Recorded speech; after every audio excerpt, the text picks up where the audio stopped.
informasi seputar kisruh warga Pulau Rempang, Banten. Sejumlah pihak mulai memusatkan perhatian pada kasus tersebut sejak beberapa bulan terakhir. Perhatian khusus juga diberikan oleh anggota Komisi 6 DPR RI Nusron Wahid. Dalam rekaman kerja pada Senin 2 Oktober 2023 bersama Menteri Investasi RI Bahlil Lahadiah, Nusron menyebut ada dua orang main kong kali kong dengan pihak kementerian. Nusron mengaku mendapat informasi dari berbagai sumber. Ada oknum yang memberikan hak istimewa kepada pihak Cina untuk berinvestasi di Rempang itu. Sementara orang lain justru dihalang-halangi termasuk pihak pengusaha lokal dan dari berbagai negara lainnya. Menteri Investasi Bahlil Lahadiah marah besar mendengar pernyataan tersebut. Dia mengaku tidak ada pengusaha yang bisa main-main demi investasi.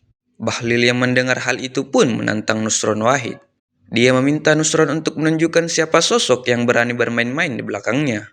Dia juga mengaku akan melepas jabatannya sebagai Menteri Jokowi jika terjadi hal yang dituduhkan itu. Ketika terjadi proses tim mau masuk untuk pematokan, informasi yang beredar sudah seolah-olah ini mau direlokasi. Lalu kemudian saudara-saudara saya di sana tidak salah juga. Karena dengan informasinya mungkin merisaukan mereka, kemudian mereka memalang jalan. Dengan pohon ya Pak Rudia. Dengan pohon waktu itu ya. Dengan pohon yang ditumbangkan. Sementara arus jalan itu tidak hanya untuk Kampung Rempang, tapi arus jalan utama. Itu ceritanya. Ini cikal bakalnya kira-kira begitu. Kemudian karena sudah beberapa hari jalan ini ditutup, aparat membuka. Pada saat membuka, kemudian saudara-saudara saya di sana, ya biasa kita aktiviskan begitu. Ada sedikit melakukan gerakan-gerakan untuk agar ini tidak terbuka. Jadi ini sebenarnya miss-nya di situ, awal mulanya itu. Ditambah lagi dengan informasi-informasi yang keluar yang belum tentu itu benar. Lahirlah itu gas air mata. Itu kira-kira Pak Prof. Oke, saya lanjut lagi. Namun setelah kita mengecek apa masalahnya, jadi saya datang setelah rapat resmi, saya datang ke kampung Rempang langsung atas perintah Komisi 6. Tepatnya jam 6 lewat 40 menit saya tiba malam. Karena kami tiba siang di Batam, kami rapat dengan Pak Rudi semua, dengan Pak Gubernur, Forkopimda, Menteri ATR, Mendagri, Wakapolri. Setelah itu saya menuju ke Rempang. Konon cerita, katanya agak ngeri-ngeri sedap. Tapi saya datang tidak membawa pejabat siapapun, termasuk BP Batam. Saya datang sendiri, pimpinan. Saya memakai mobil Avanza. Dan saya datang sebagai cara-cara kita waktu kita di kampung dulu. Saya tanya sama mereka, saya sholat maghrib di sana. Untung aja bacaan saya juga masih cukup ingat. Ya waktu itu karena saya disuruh jadi imam di situ Pak Sarmuji. Ya ayatnya agak panjang dikit. Tapi rakaat kedua tetap ayat pendek. Mempersempit waktu kan kira-kira begitu. Qul huwallahu ahad rakaat kedua. Tapi rakaat pertama alif lam mim lah kira-kira supaya agak sedikit dianggap Islamnya masih bagus gitu kira-kira. Pada saat saya ketemu saudara-saudara saya di sana, saya ketemulah Pak Garisman. Pak Garisman ini tokoh yang dituakan di sana, di kampung itu.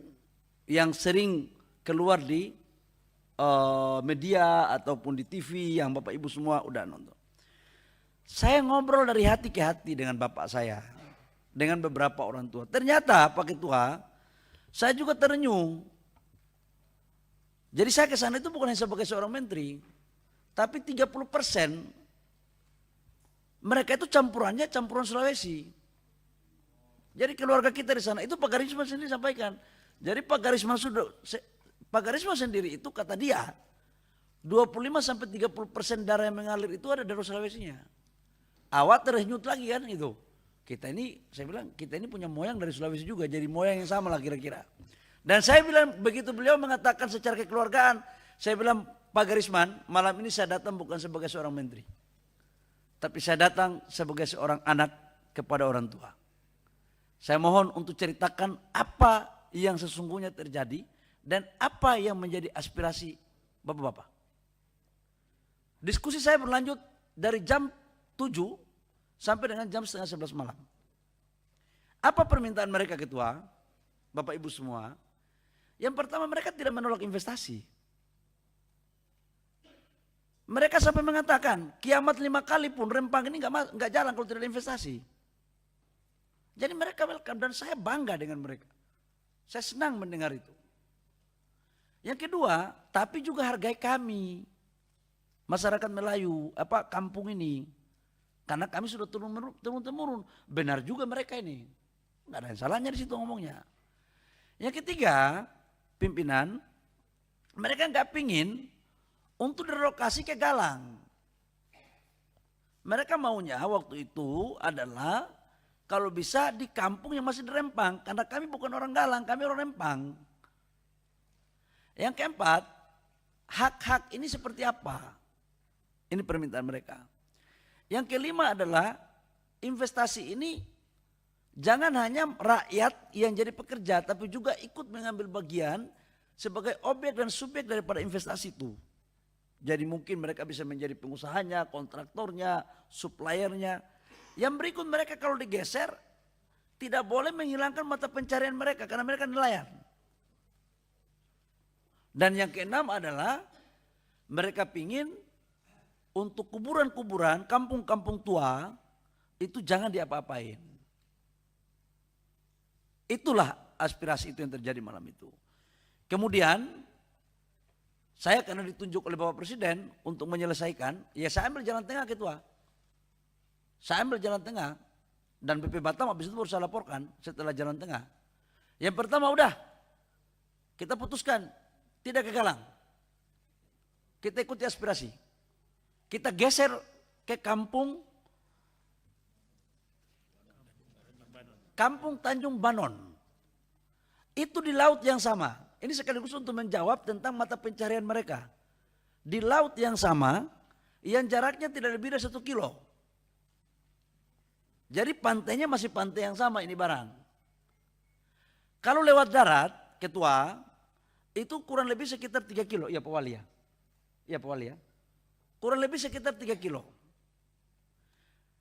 Nah, kemudian kuburan-kuburan dato-dato, tua-tua agama, tokoh-tokoh, jangan kita sentuh. Bila perlu kita pagar. Kita bikin gapura supaya apa? Malam Jumat sholat di sana, malam Jumat orang mau yasinan, mau ziarah, mau bulan puasa, mau hari raya datang. Karena kita kan tradisinya begitu gitu. Apalagi kita ini kan Islam kampung kan. Saya pikir Pasar Muji juga merasakan hal itu. Kita boleh nggak punya duit, boleh nggak punya jabatan, tapi kuburan orang tua kita harus kita jaga. Jadi suasana kebatinan itu juga yang muncul saya sebagai anak kampung ketua. Yang berikut tentang hak-hak mereka. Jadi ketua awalnya ini kita kasih konsep 200 meter per rumah. Ya begitu Pak Rudi ya. Pak Rudi nanti kalau saya salah tolong dibenarkan. Awalnya ini sebenarnya relokasi ini mau ditaruh di bukit yang pernah kita jalan itu. Galang Dapur 3, itu agak bukit. Saya jalan kaki, naik ke atas. Saya sengaja memang turun jalan kaki, supaya kepala BP Batam juga ikut jalan kaki. Supaya saya mau kasih tahu bahwa apakah fair kita ini mau geser saudara-saudara kita di tempat ini, sementara mereka nelayan. Naik di bukit udah pada capek semua. Dan saya bilang coba kita pikir kalau kita yang digeser ke sini kira-kira bagaimana? Jadi dan tanah 200 meter awalnya. Akhirnya kita batalkan tidak di Dapur 3, bukan di Galang Dapur 3 tapi di bukan yang di Tanjung Banon, tanahnya dari 200 menjadi 500. Sertifikat hak milik. Ketua. Yang dulunya saudara-saudara saya ini mohon maaf sekali saudara-saudara kita ini, mereka betul sebagian turun-temurun di sana. Tetapi belum ada sertifikatnya alas haknya sama sekali. Ini fair. Saya juga sedih juga. Tapi bahwa mereka sebagian sudah turun-temurun, iya betul. Tapi tidak semuanya. Makanya dalam penjelasan saya, berikanlah hak kesulungan itu yang berhak untuk mendapatkan kesulungan itu. Jangan yang tidak berhak untuk mendapatkan kesulungan tapi merasa lebih berhak daripada kesulungan. Itu. Nah kemudian rumah mereka tipe 45. Kita kasih ketua. Tipe 45 itu kurang lebih dengan 120 juta. Kalau ada rumah mereka yang memang nilainya itu diklaim oleh mereka lebih dari 120 juta, BP Batam mempergunakan KJPP untuk menghitung berapa nilai yang sesungguhnya. Contoh, contoh diklaim 500 juta rumahnya. Kemudian KJPP juga menghitung betul 500 juta. Ya udah selisihnya itu akan diselesaikan oleh negara lewat BP Batam. Tanam tumbuh itu juga dihitung ketua. Termasuk di dalamnya adalah mereka akan jadi investasi masuk, seluruh hasil mereka khususnya dari perikanan, saya sudah komunikasi dengan pengusahanya untuk mereka menjadi off taker. Baik terhadap perikanan maupun dari hasil sayur mayur mereka. Dan mereka juga dilibatkan dalam subjek maupun objek dari investasi itu. Setelah itu ketua, malam saya selesai sampai 10:30. Download Tribun X sekarang. Menghadirkan lokal menjadi Indonesia.